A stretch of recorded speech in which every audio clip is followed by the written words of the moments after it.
didukung oleh Assalamualaikum warahmatullahi wabarakatuh. Selamat pagi dan salam sejahtera untuk kita semuanya. A'udzubillahi minasyaitonirrajim. Bismillahirrahmanirrahim. Alhamdulillahirabbil alamin. Asyhadu an la ilaha illallah wahdahu la syarikalah. Lahul mulku wa lahul hamdu yuhyi wa yumitu wa huwa ala kulli syai'in qadir. La haula wa la quwata illa billahil aliyil azim. Allahumma sholli ala sayyidina Muhammad wa ala ali sayyidina Muhammad. Pemirsa Nusantara Televisi yang dirahmati Allah Subhanahu wa taala, puji syukur kehadirat Allah Subhanahu wa taala karena kita masih bisa berjumpa lagi dalam acara Mimbar Dakwah Islam Nusantara yang ditayangkan hanya di Nusantara TV, sahabat kita, dan seperti biasa akan ditayangkan setiap hari Jumat pada pukul 5 hingga pukul 6 pagi. Dan tentunya dengan mengangkat tema toleransi kunci perdamaian. Dan pagi ini kita akan membahas topik mengenai menghindari konflik bernuansa agama. Sudah hadir dua narasumber kita selama 60 menit ke depan membahas mengenai topik ini.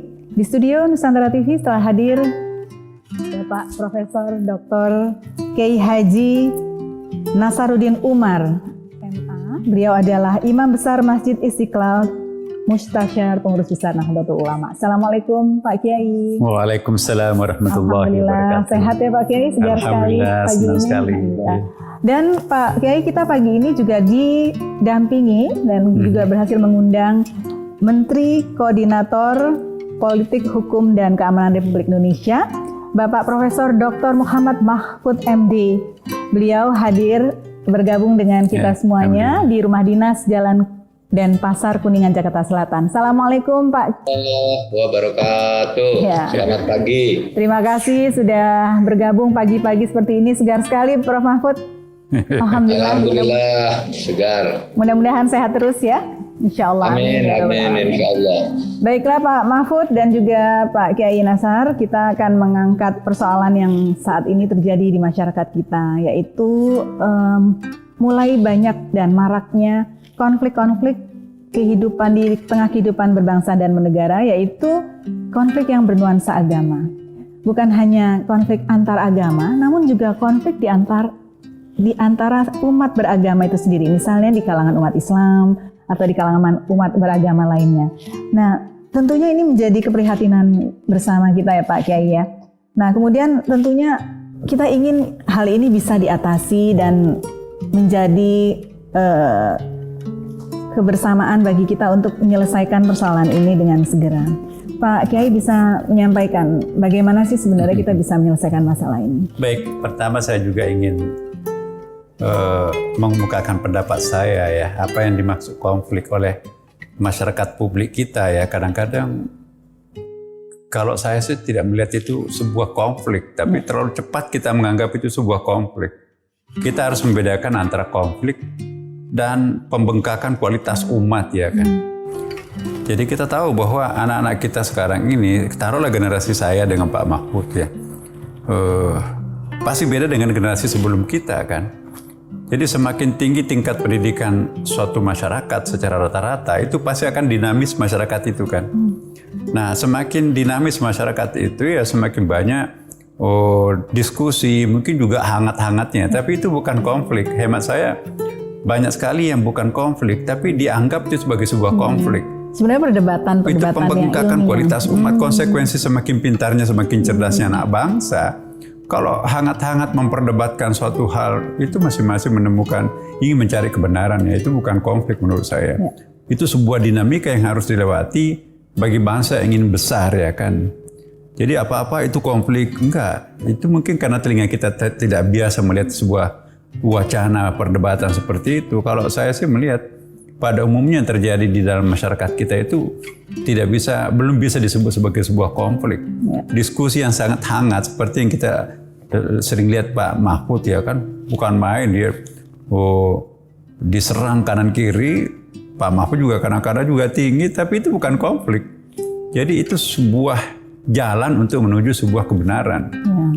Ya. Kemudian Pak, tapi kan kita juga melihat adanya fenomena di beberapa wilayah di tanah air. Misalnya beberapa tahun yang lalu itu ada masalah yang berkaitan dengan keamanan di daerah Poso, kemudian di daerah Tolikara, bahkan juga di Aceh dan sebagainya, itu memang sudah ada benturan secara horizontal gitu. Ya, kalau itu memang kasus ya. Ya. Jadi tidak semua kasus itu masuk kategori konflik. Kalau itu memang bisa kita anggap sebagai sebuah kasus, tapi kalau kita urut ya, asal usulnya konflik itu sebetulnya bukan konflik agama pada awalnya kan. Ada faktor kepentingan subjektif antara dua kubu pemuda pada waktu itu ya. Akhirnya dia pakai baju agama, sehingga kan baju agama itu kan paling sensitif untuk dijual ya kan. Paling sensitif untuk diajak dijadikan semacam kekuatan provokatif ya kan. Ya, ikatan primordialisme kesukuan, kedaerahan, lokalitas itu tidak sesensitif dengan kalau kita bungkus dengan agama. Agama itu adalah kekuatannya itu dahsyat itu kan. Mutskariman ya, Kariman Mutskarim syahidan ya kan. Hidup dengan mulia atau mati syahid. Tapi kalau kita memperjuangkan etnik, kedaerahan itu tidak ada statement mati syahid gitu kan. Nah, karena itu saya ingin mengingatkan kepada kita semuanya ya, hati-hati kalau ada orang yang menggunakan isu agama lantas mau ngajak kita untuk emosi, hati-hati jangan sampai nanti ada gendang yang ditabuh oleh orang lain, kita yang menari, yang menikmati keuntungannya kan bukan kita yang dua-duanya korban kan. Nah, ini perlu kematangan kita dalam bermasyarakat seperti sekarang ini. Baik. Beralih ke Bapak Profesor Mahfud MD, Pak Mahfud.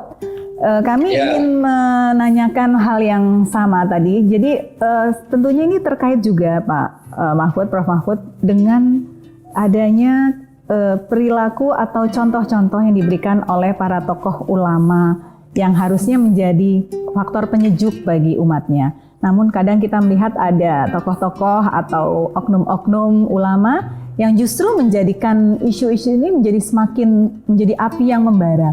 Menurut Prof Mahfud bagaimana melihat hal seperti ini? Satu ya, terima kasih. Kalau menyangkut hubungan antar umat beragama, memang pada umumnya di Indonesia ini tidak ada konflik akidah sebenarnya ya, konflik akidah. Mungkin variasi-variasi akidahnya itu sendiri di dalam praktek memang tidak sama ketika diimplementasikan dalam praktek. Tetapi konflik sih tidak sebenarnya. Ada perbedaan pendapat, perbedaan referensi dan sebagainya, sehingga itu harus dianggap sebagai satu yang wajar, satu tingkat kemajuan tertentu dalam proses berpikir dan berpolitik. Itu menurut Prof. Nasaruddin Umar. Memang ada sekelompok kecil orang yang sebenarnya tidak bisa dianggap konflik ya. Kalau sekelompok kecil orang itu lalu melakukan tindakan-tindakan kekerasan, itu kasus. Misalnya kalau mau yang Anda sebut itu teroris itu memang di Indonesia ada. Tapi berapa sih jumlah teroris di Indonesia itu kan gitu. Dan itu bisa diselesaikan kasus per kasus, bukan konflik, karena mereka kan lari bersembunyi. Kalau konflik itu kan bertemu gitu, berbenturan secara terbuka. Nah, oleh sebab itu kalau saya pendekatannya pertama dari sudut politiknya itu bagaimana. Mungkin kalau konflik betul itu politik bisa turun tangan gitu ya. Tapi kalau seperti kasus-kasus seperti yang banyak terjadi itu kan penegakan hukum dan keamanan kan yang selama ini dilakukan oleh pemerintah. Kalau itu yang dimaksud sebagai salah satu ekspresi dari radikalisme. Seperti kita ketahui, radikalisme itu wujudnya ada 3. Yang sifatnya bukan konflik adalah orang intoleran, ya orang berbeda tidak disukai, tetapi tidak ngapa-ngapain, cuma tak suka aja.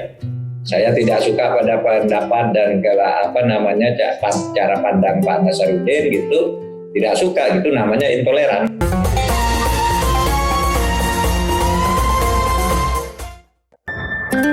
Waktu itu gak ada yang jual, karena waktu adalah anugerah yang harus disyukuri, harus bisa dimanfaatkan sepenuhnya. Apalagi untuk ia yang telah memberi waktu seutuhnya.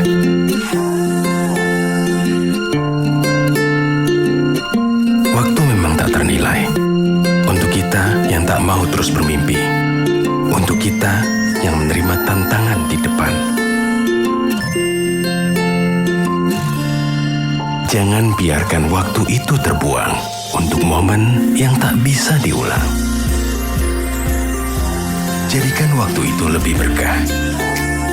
Dengan Mandiri Syariah Mobile, buka rekening sekarang bisa online. Lebih mudah, lebih berkah.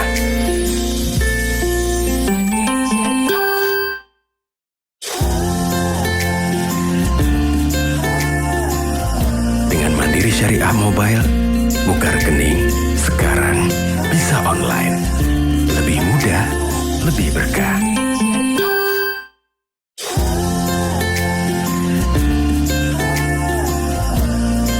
Dengan Mandiri Syariah Mobile, buka rekening sekarang bisa online. Lebih mudah, lebih berkah.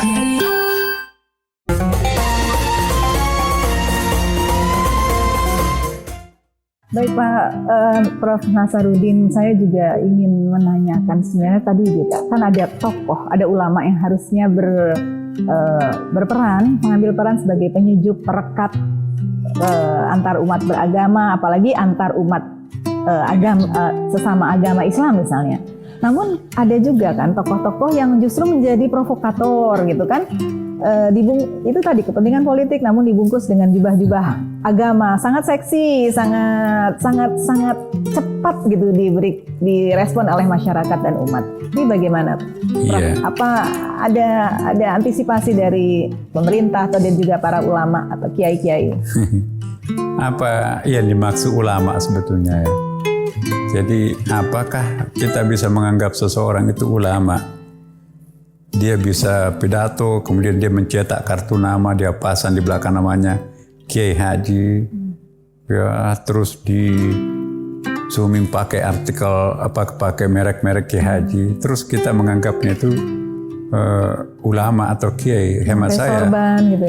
Kiai itu kan pemberian masyarakat ya, bukan melantik dirinya sebagai seorang ulama ya. Dan tidak gampang menjadi ulama. Innama yakhshallah min ibadihil ulama. Orang yang paling takut terhadap Allah itu adalah ulama. Nah, jadi kriterianya seorang ulama itu ya takut kepada Allah Subhanahu wa taala. Saya khawatir ya kalau misalnya apa yang kita persepsikan sebagai seorang ulama dan seolah itu diidolakan oleh orang, padahal sesungguhnya itu belum masuk kriteria sebagai seorang ulama yang sesungguhnya kan. Nah, al-ulama'u warathatul anbiya. Ulama itu adalah ahli waris spiritualnya Nabi. Nah, siapa Nabi Muhammad SAW? Kana khulquhu al-Quran. Nabi itu akhlaknya ialah Al-Quran. Apa itu Al-Quran? Itu kata hadis Nabi, kalau Al-Quran itu mau tahu, dipadatkan Quran itu, kesimpulannya itu adalah surah Al-Fatihah. Ya. Maka itu disebut Ummul Quran. Bahkan disebut juga Ummul Kitab. Kalau dipadatkan Taurat, Injil, Zabur, Al-Quran, pemadatannya, kesimpulannya adalah surah Al-Fatihah. Riwayat itu juga menyebutkan kalau itu dipadatkan surah Al-Fatihah, terletak pada ayat pertamanya. Bismillahirrahmanirrahim. Dengan nama Allah yang Maha Pengasih, Maha Penyayang. Ada lagi, kalau itu dipadatkan, itu terletak pada dua kata terakhirnya, itu Sifah. 99 nama Allah, induk nama itu adalah Ar-Rahman Ar-Rahim. Nah, itulah intinya Al-Fatihah. Nah, kebetulan Ar-Rahman dan Ar-Rahim itu berasal dari satu akar kata yang sama kan, Rahimah. Rahimah itu artinya cinta. Jadi kalau 6.666 ayat dalam Quran itu kita dipadatkan menjadi satu kata, maka kosakata itu adalah cinta. Jadi kalau ada yang memperatasnamakan Islam, tapi isinya penuh kebencian, maka itu tidak layak untuk memperatasnamakan Al-Quran. Karena ya, kana khulquhu Al-Quran. Akhlaknya Rasulullah adalah Al-Quran. Nah, maka itu Nabi Muhammad SAW itu selalu mengedepankan cinta, cinta, cinta. Ar-Rahim itu terulang 114 kali. Ar-Rahman 57 kali. Tapi kata-kata kekerasan seperti Al-Muntaqim, dendam, itu cuma satu kali dalam Quran. Al-Mutakabir, angku, itu cuma satu kali dalam Quran. Jadi yang bertaburan dalam halaman demi halaman Quran itu adalah nama-nama feminin, kelembutan. Sedangkan nama-nama maskulin yang keras, kasar, marah, murka itu hampir tidak terulang dalam Al-Quran. Nah, ironinya kan Pak Kiai, Prof. Nasaruddin, justru ada beberapa ulama atau tokoh-tokoh agama yang mengajarkan, mencontohkan, memberikan teladan dengan kekerasan. Narasi-narasinya adalah kekerasan, kebencian, kemudian juga permusuhan. Nah, ini justru banyak pengikutnya, Pak Kiai. Jadi bagaimana ini? Padahal ini kan tidak dicontohkan oleh Rasulullah Sallallahu Alaihi Wasallam. Iya, tapi saya kok nggak yakin kalau itu banyak pengikutnya. Silent majority itu kan justru yang paling banyak pengikutnya itu adalah ulama-ulama yang mengedepankan kearifan, kelembutan. Cuma dia nggak ikut ramai-ramai, ya kan. Justru kalau orang banyak pengikutnya provokatif gitu ya paling selapangan itu kan. Tapi kalau ulama-ulama yang elegan, ulama-ulama yang karismatik, ya kan, ya bisa dikatakan semua yang tidak hadir dalam lapangan itu adalah orangnya mereka kan, followernya mereka kan, bisa dibalik itu. Dan memang akhirnya juga peran dari media sosial, kemudian media massa dan juga terutama media sosial ya Pak Kiai ya, sangat besar dalam menyebar luaskan ide-ide dan juga ajaran-ajaran yang dengan pendekatan kekerasan itu. Tapi saya kok optimis ya, mungkin saya termasuk aliran optimis. Saya ikut dengan Pak Mahfud ya. Kita menatap masa depan bangsa ini dengan penuh optimisme. Saya tidak sependapat dengan teman-teman kita yang selalu pesimistik. Kita dilarang kan. La taqnatu min rahmatillah, jangan putus asa terhadap rahmat Allah. Selama kita masih hidup, ya selama kita punya Allah dan selama kita ada Quran di samping kanan kiri kata ada hadis ya, kenapa harus takut ya? Saya termasuk orang percaya betul bahwa bangsa Indonesia ini insya Allah akan menjadi bangsa yang utuh dan itu akan menjadi kiblat peradaban dunia Islam. Right. Nah, kalau ada hal-hal yang tadi Mbak sebutkan tadi, ada yang sifatnya provokatif itu bumbu-bumbu demokrasi lah. Jadi tidak mesti harus kita jadikan semacam suatu faktor yang wah Indonesia besok ini akan kiamat. Saya kira enggak lah. Right.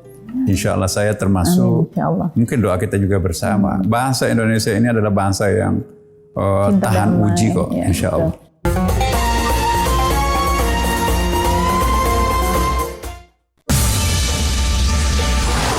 Mau yang mudah sekaligus berkah? Kayak tinggal scan pas bayar kopi dan klik buat berbagi. Kelihatannya sih lagi asik chattingan, taunya lagi husu baca Al-Quran. Kirain cuma seneng belanja online, nyatanya seneng memberi juga. Semua bisa di Mandiri Syariah Mobile. Transaksi lebih mudah, berbagi makin berkah. Buka rekeningnya bisa online.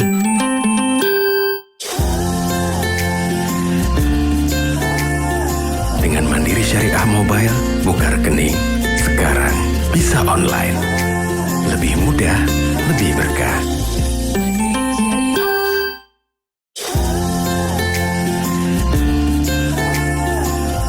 Dengan Mandiri Syariah Mobile, buka rekening sekarang bisa online. Lebih mudah, lebih berkah.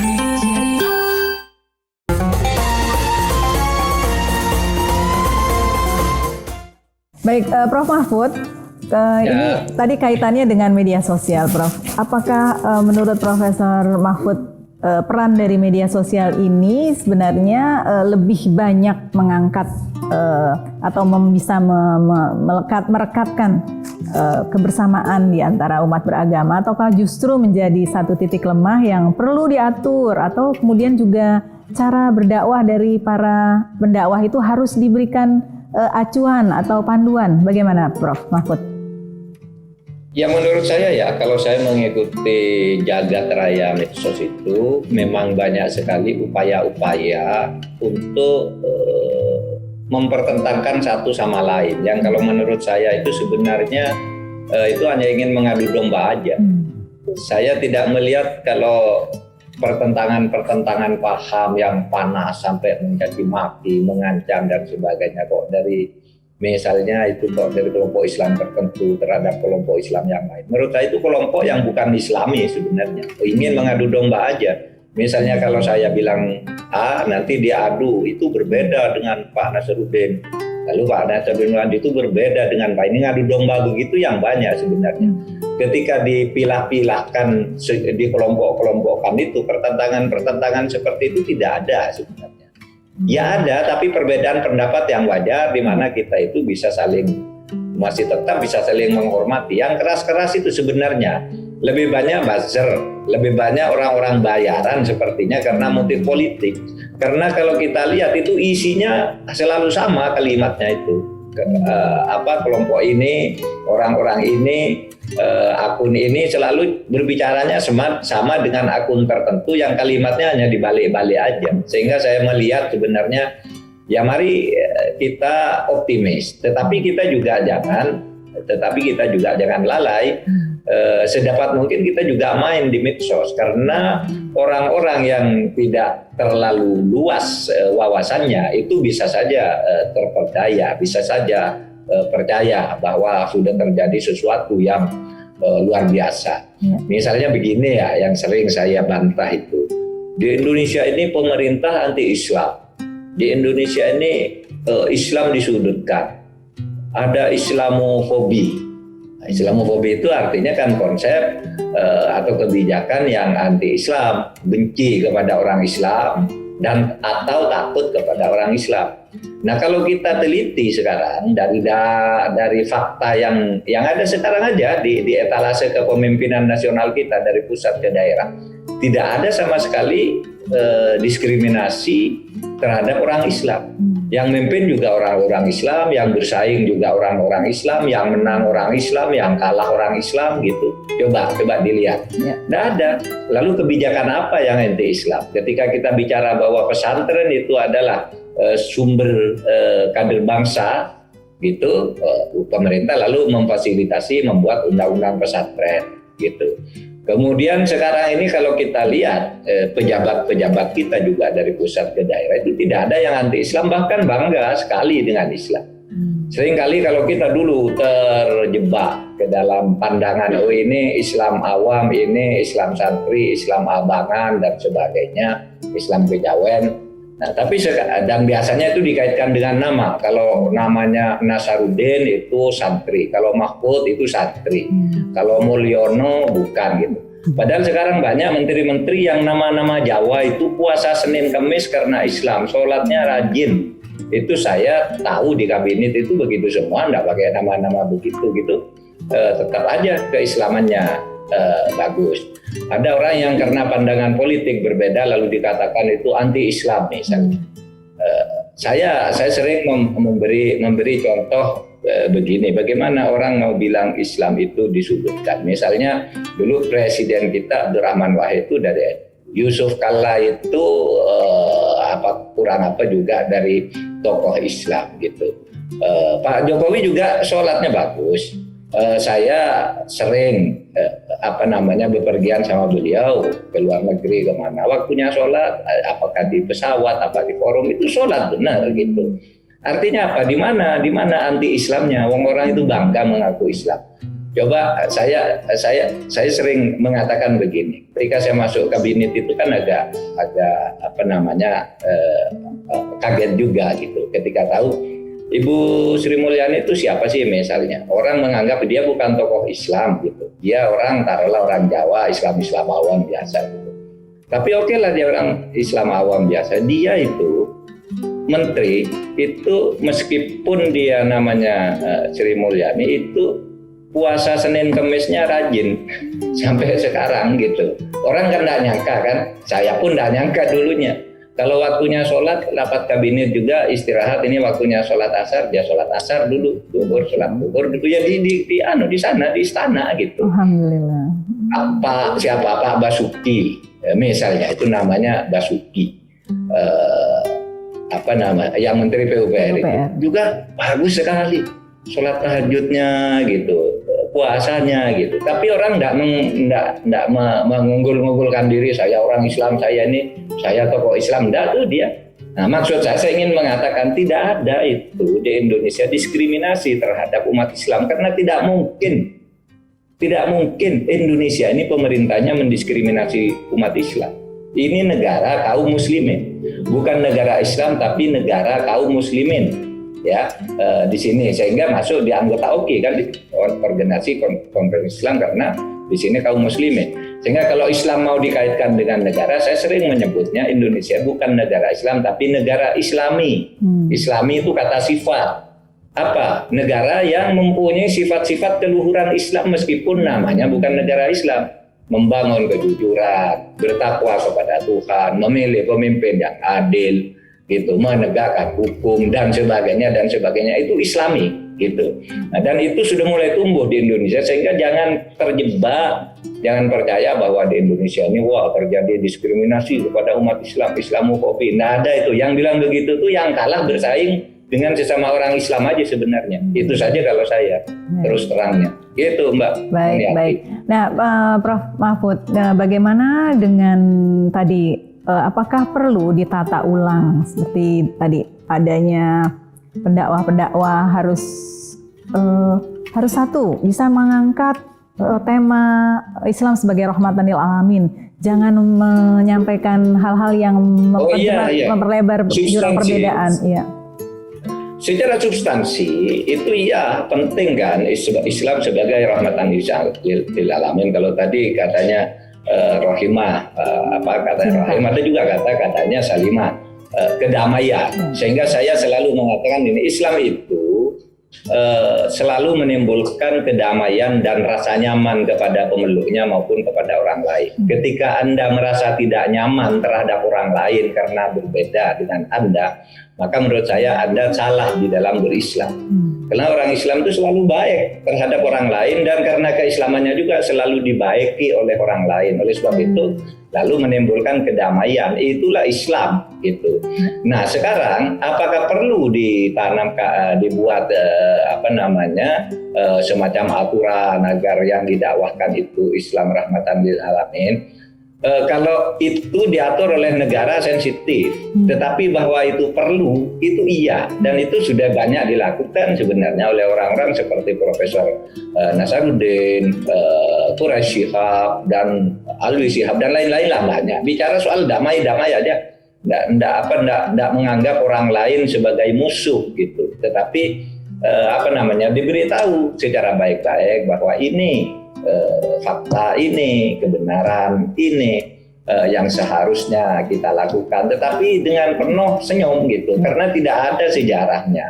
Sejak zaman Nabi Muhammad sampai sekarang itu, orang masuk Islam tertarik kepada Islam karena dipaksa dengan pedang, karena dikerasi. Tidak ada sejarahnya sejak awal sampai akhir. Kalau kita berdakwah itu selalu dengan damai, gitu, dengan hikmah. Ketika kita memberitahu ya beritahu baik-baik, tapi kalau kita main kekerasan itu tidak pernah ada yang berhasil. Malah orang mungkin mau masuk Islam karena kekerasan itu sementara aja karena takut. Sesudah orangnya pergi ya tidak lagi kan gitu. Oleh sebab itu kita ingin membangun Islam yang seperti itu, Islam rahmatan lil alamin, itu tadi Islam yang ramah terhadap semua orang, nyaman bagi pemeluknya, nyaman kepada orang lain. Itulah kedamaian. Sehingga doa kita Allahumma antas salam wa minkas salam wa ilaika ya'udus salam itu ada artinya di dalam perilaku hidup kita, baik pribadi maupun dalam kehidupan berbangsa dan bernegara. Tetapi intinya kita, negara tidak boleh mengatur khutbah harus begitu, dakwah harus begitu. Kesadaran itu sudah muncul dan harus dimunculkan dari para dai sendiri, dari para ulama, daripada tokoh Islam sendiri gitu. Dan dimunculkan dalam perilaku. Kalau pejabat, kalau kebijakan lalu harus sertifikasi misalnya, itu rame lagi. Ya udahlah, nggak usah pakai sertifikasi, nggak apa. Tetapi kita menumbuhkan itu di dalam kebijakan-kebijakan kita yang sifatnya misalnya pemberian bantuan, kebijakan dalam bentuk program, gitu. Tidak usah dinarasikan. Kamu jangan pakai dalil ini, pakai dalil itu dan sebagainya. Mungkin agak sulit kalau itu, apalagi lalu disertifikasi. Dan memang program sertifikasi itu tidak ada, yang ada itu dai bersertifikat itu kalau tidak salah yang dibuat. Kalau sertifikasi pemerintah tidak pernah membicarakan itu sampai sekarang. Baik. Gitu. Baik, terima kasih, Prof.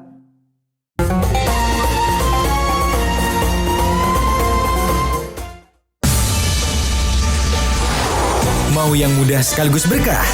Kayak tinggal scan pas bayar kopi dan klik buat berbagi.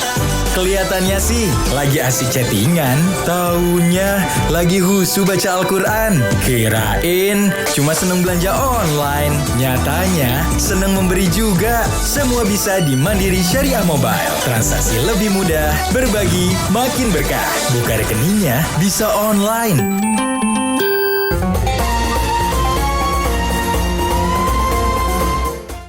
Baik Pak Prof. Nasaruddin, selain adanya tadi ya penyampaian mungkin yang memang dibungkus karena ada kepentingan politik, namun sebenarnya kan memang ada dalam Islam atau dalam agama apapun adanya kelompok-kelompok yang ekstrim atau fanatis gitu kan, eksklusif. Jadi kalau mengaji awalnya biasa-biasa saja, lama-lama nanti diseleksi Pak Kiai. Hanya orang-orang yang benar-benar taat, tidak banyak bertanya, nanti mengeluarkan dalil karena Rasulullah itu tidak suka dengan orang yang banyak bertanya, seperti itu. Kemudian nanti kalau sudah eksklusif, baru keluar dia aslinya. Kemudian dibaiat, kemudian dan seterusnya, sehingga itu menjadi sangat-sangat fanatik dan menjadi fundamentalis. Itu Pak Prof. Nasaruddin masih melihat nggak banyak kelompok-kelompok seperti itu di Indonesia? Iya, ada saja caranya orang untuk mencari pengikut ya, follower. Nah, termasuk juga seperti itu doktrinasi seperti itu ada ya. Tapi saya setuju dengan apa yang disampaikan Pak Mahfud tadi ya, bahwa kita ini hidup di dalam sebuah alam yang terbuka ya. Ya, mari kita siap untuk bersaing ya.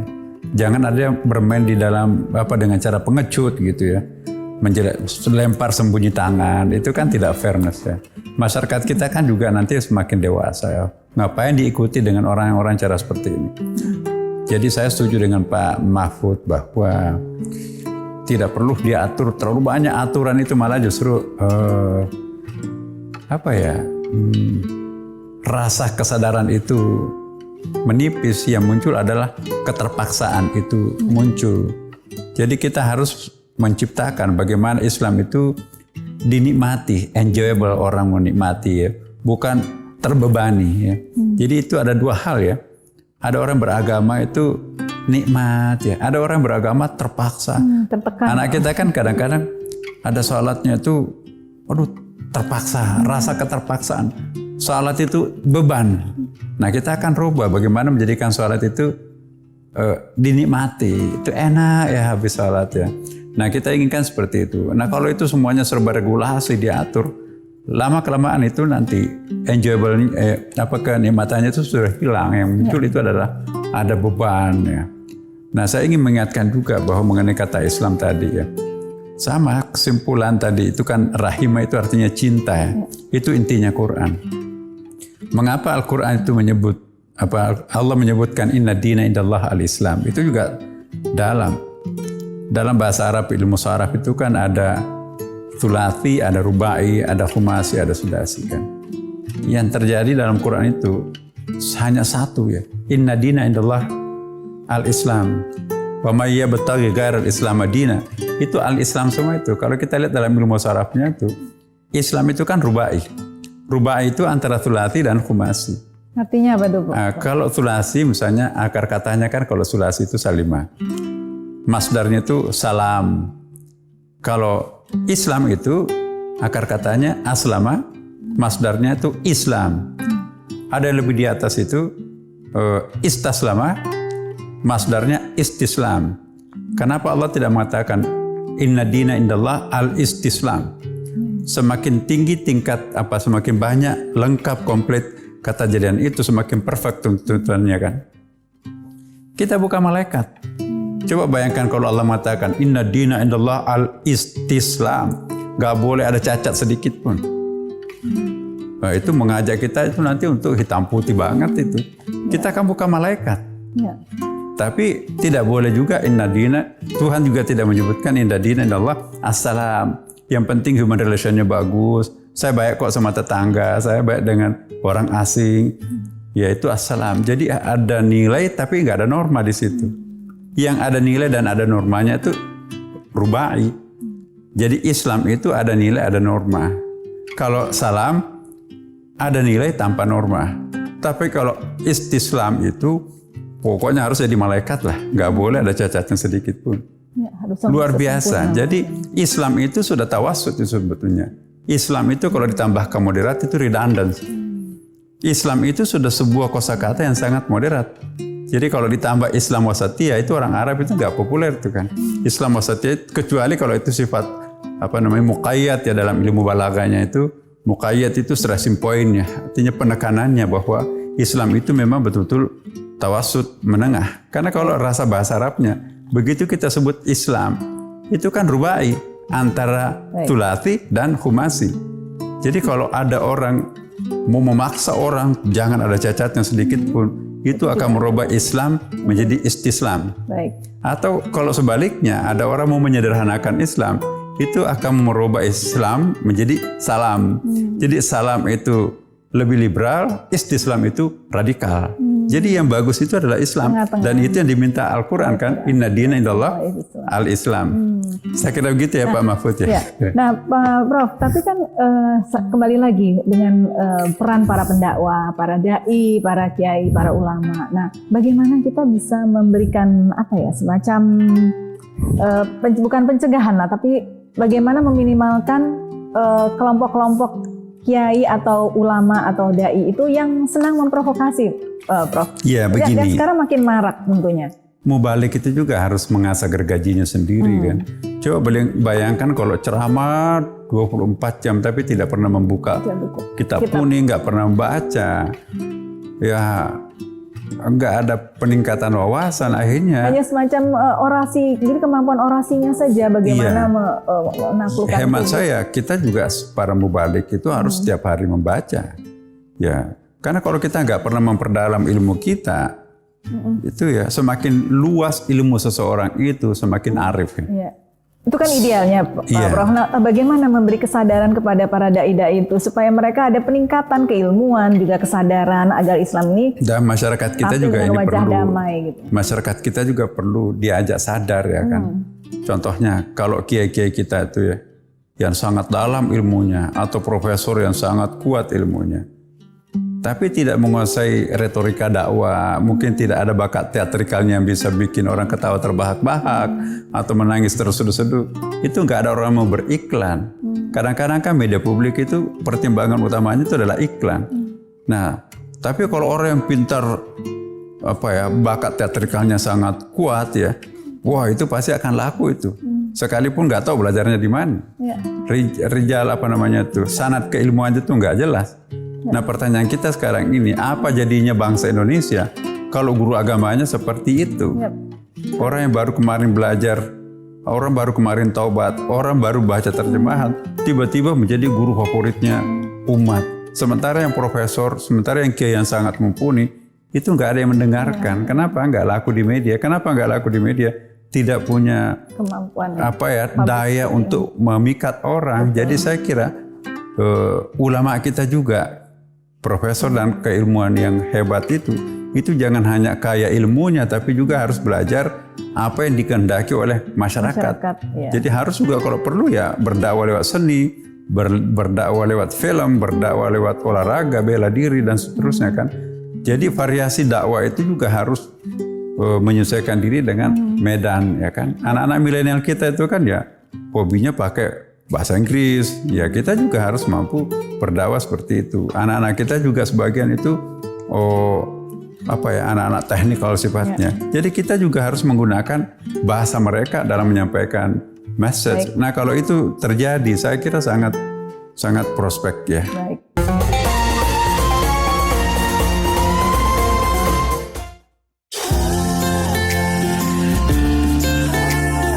Dengan Mandiri Syariah Mobile, buka rekening sekarang bisa online. Lebih mudah, lebih berkah.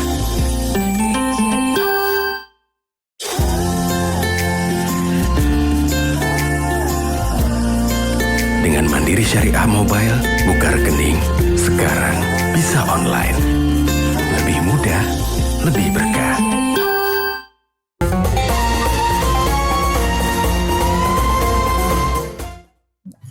Baik, kita beralih ke Prof. Mahfud.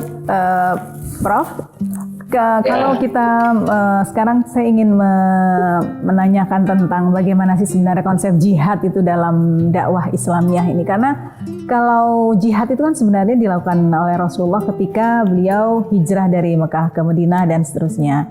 Kemudian hal ini kemudian ditarik oleh para dai tertentu sehingga menjadi materi atau muatan yang sangat dikedepankan untuk memicu daya tarik umatnya akan menjadi followernya tadi menjadi banyak. Ini bagaimana Pak menghadapi hal-hal seperti ini di kalangan dai-dai tertentu? Iya, memang kita sering melihat istilah jihad itu sebagai sesuatu yang menakut-nakuti orang lain. Kadang-kala kita pun jadi ngeri mendengarnya kalau disampaikan oleh orang yang tidak paham sebenarnya. Kalau jihad menurut arti yang umum sih sederhana aja sebenarnya. Jihad itu kan bukan selalu berarti vital, perang fisik gitu. Jihad itu adalah sebuah perjuangan untuk selalu berbuat baik. Itu jihad. Berjuang untuk menolong orang-orang yang miskin di pedesaan dengan cara bagaimana membuat irigasi yang baik, itu bagian juga dari jihad. Tidak harus Pokoknya dengan pedang ya, mengangkat pedang ya Prof ya? Iya, tapi kan orang mengatakannya kadang-kala dai-dai yang kagetan itu ya sering mengartikan jihad itu melawan orang yang berbeda dengan kita gitu. Padahal apakah itu benar ya? Sebagian benar dengan syarat kalau di dalam Islam itu kita berperang seperti itu kalau kita diserang, kalau kita diusir dari rumah dan sebagainya. Nah, itu baru perang yang seperti itu. Tapi kalau hanya orang berbeda lalu diperangi dan sebagainya, dimusuhi, itu tidak boleh. Di dalam seluruh ajaran Islam itu justru jihad untuk membawa Islam sebagai rahmatan lil alamin itu selalu diajarkan dengan kelembutan, disampaikan dengan kelembutan. Nah, yang sering salah itu kan kadang-kala ya seperti disampaikan Prof. Nazarudin tadi, kadang-kala dai-dai atau mubalik atau orang yang berdakwah bil lisan gitu. Itu kadang-kala orang baru belajar juga gitu. Yang disampaikan itu kadang-kala hanya membaca koran atau mendengar dari ceramah-ceramah sepintas, tidak pernah punya referensi yang asli. Nah, kalau seorang seperti Prof. Nazarudin dan banyak orang yang sudah belajar agama pasti tahu. Begitu kita mendengar penceramah membaca satu ayat, belum selesai satu ayat kita sudah tahu, oh ini tidak ngerti gitu. Karena dalam huruf Arab itu kalau bicara misalnya bicara satu ayat gitu, dari huruf ke huruf itu makhrajnya berbeda, pandang pendeknya berbeda. Kalau Anda keliru menyebut itu salah artinya. Misalnya begini, la ilaha illallah.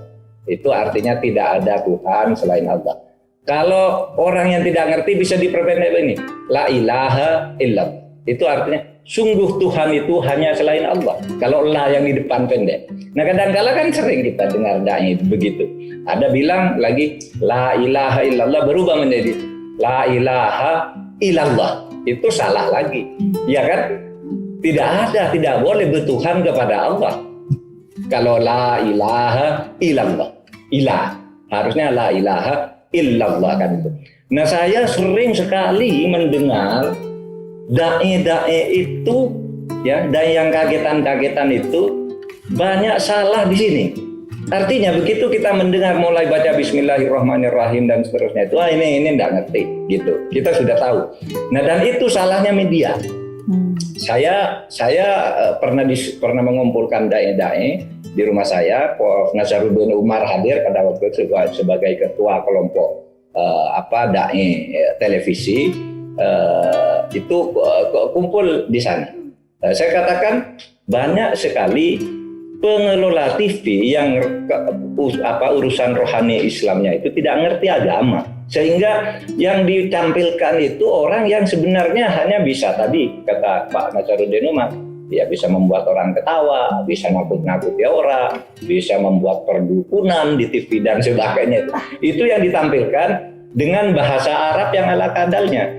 Taruhlah seperti saya melihat acara ruqyah gitu. Katanya ruqyah ini bisa menyembuhkan, ini ajaran Nabi. Oke, saya percaya dengan itu. Lalu dipraktekkan ruqyah itu TV, dia membaca ayat Al-Quran salah semua. Bagaimana meruqyah yang katanya berdasar dari Al-Quran, bacaannya salah, gitu. Setannya katanya pergi karena ayat Al-Quran tadi. Lah ayat Al-Quran yang dibaca salah gitu.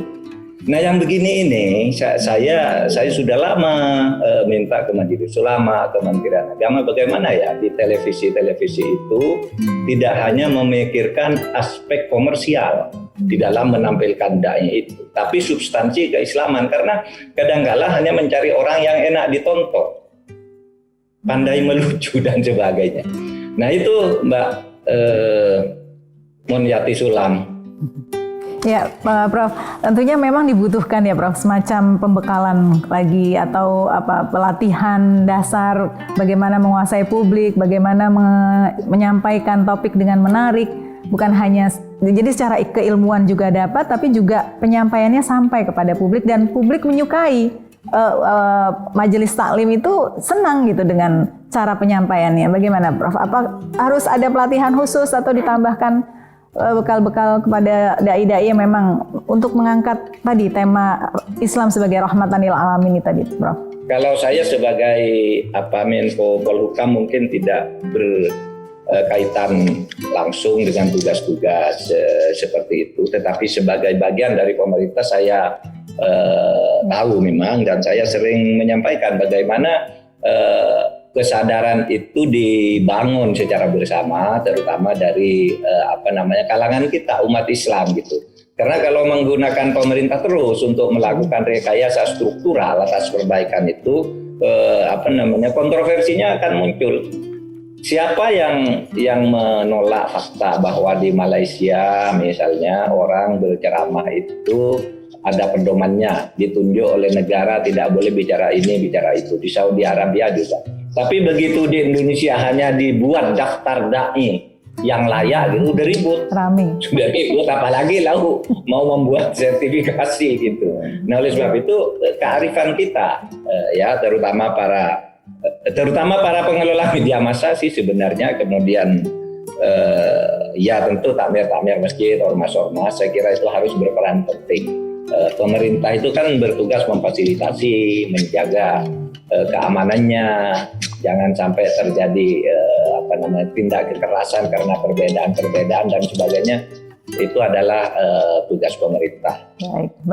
Baik, Prof. Nasaruddin, ini kita sudah hampir sampai di penghujung acara Mimbar Dakwah Nusantara ini, Pak.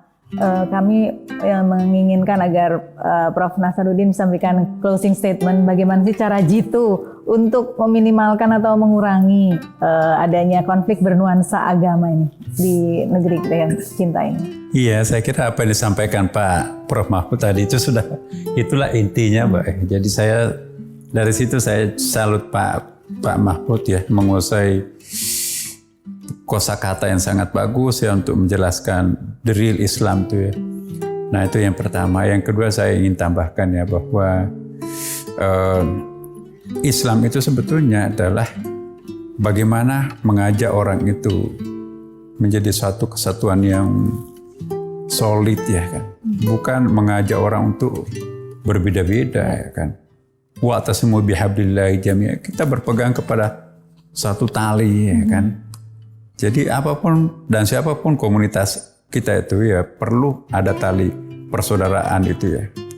Misalnya kita juga di dalam masyarakat bangsa Indonesia, kita juga perlu tali bersama. Common platform kita itu apa? Misalnya Pancasila ya kan. Pancasila itu juga bisa menjadi bahasa pemersatu buat kita, jangan dipertentangkan dengan Islam atau agama. Nah, jadi persepakatan puncak kemanusiaan itu proven itu sangat penting. Di samping persepakatan di samping instruksi Tuhan yang sifatnya sakral. Jadi ada yang sakral dalam bentuk agama, ada yang proven dalam bentuk puncak budaya seperti Pancasila tadi itu ya. Nah kalau manusia itu diikat oleh dua persepakatan ini, persepakatan budaya puncak dan mengikuti petunjuk guideline dari atas, maka pasti semuanya akan tenang deh. Baik. Nah, dan yang terakhir kalau boleh saya tambahkan bahwa para mubalik kita itu ya, saya ingatkan bahwa mubalik dari akar kata mana pun kita lihat sama dengan dakwah juga itu mengajak orang itu mendekat. Bukanlah seorang mubalik itu kalau mengusir orang menjauh kan. Dakwah itu bagaimana? Ayo kumpul, mari kita bareng, mari kita satu visi, mari kita melakukan sesuatu secara bersama ya. Kalau memang tidak bisa bersatu, ya mari kita memiliki diri kita masing-masing. Dan saya akan tutup bahwa misalnya toleransi tadi yang kita menjadi tema utamanya kan, tidak ada toleransi kalau tidak ingin menerima orang lain dengan segala perbedaannya kan. Kalau hanya menerima diri sendiri, yang lainnya tidak mau diterima, itu bukan toleransi. Toleransi itu adalah kesediaan menerima orang yang berbeda dengan dirinya. Baik. Makasih. Indah sekali. Prof. Mahfud bisa menyambung pernyataan penutup dari Prof. Nasaruddin, silakan di penghujung pertemuan kita pagi ini. Saya ingin menambahi sedikit bahwa Pancasila itu sebagai dasar induk dari negara. Kalau di dalam bahasa agamanya itu sering orang menyamakan dengan istilah mitsaqon ghalidho. Ikatan suci dalam kita hidup bernegara di dalam keberagaman. Artinya kita mengikatkan diri di dalam sebuah ideologi, membuat mitsaqon ghalidho, perjanjian suci, bahwa di Indonesia ini masyarakat kita beragam agama, beragam suku, beragam ras dan sebagainya. Itu bersatu di dalam sebuah negara, dan itu sunnatullah keberagaman itu. Karena di dalam Al-Quran berkali-kali bahwa saya yang menciptakan keberagaman itu, kata Allah. Walau sya'allahu la'amana kullum man fil ardi jami'a. Kalau Allah mau, kalau Allah ini mau, maka akan menjadi beriman kepada saya semua yang ada di bumi ini. Tidak perlu kita memaksa orang lain sama dengan kita, karena kalau Allah mau, semua orang itu Islam. Tapi justru keberagaman itu diciptakan oleh Allah, dan Allah lah yang menentukan siapa yang mendapat petunjuk, siapa yang tidak. Nah, disitulah lalu kita bersatu bahwa agama apapun yang ada itu tujuannya adalah untuk kedamaian. Tidak ada agama yang mengajarkan pertentangan. Itu aja. Dan itu yang cocok dengan negara Pancasila. Baik, terima kasih. Terima kasih banyak, luar biasa Prof. Mahfud, MD, dan juga tentunya Prof. Nasaruddin Umar. Mudah-mudahan perbincangan dan diskusi kita pagi ini benar-benar bisa memberikan kesadaran, menambah juga pemahaman bagi seluruh masyarakat Indonesia bahwa kita tidak perlu memperbesarkan perbedaan yang memang sudah menjadi sunatullah, menjadi perbedaan di mata Allah, di hadapan Allah adalah rahmat. Marilah kita selalu menjaga perdamaian dengan mengedepankan rasa saling menghargai dan toleransi di antara sesama umat beragama dan juga di antara umat beragama. Demikian dari kami ucapkan terima kasih atas perhatian Anda. Jangan lupa untuk selalu menyaksikan Mimbar Dakwah Islam Nusantara yang ditayangkan hanya di Nusantara Televisi. Sahabat kita, setiap hari Jumat pagi pukul 5 hingga pukul 6 waktu Indonesia Barat. Terima kasih banyak. Wallahul muwaffiq ila aqwamit thoriq. Wassalamualaikum warahmatullahi wabarakatuh.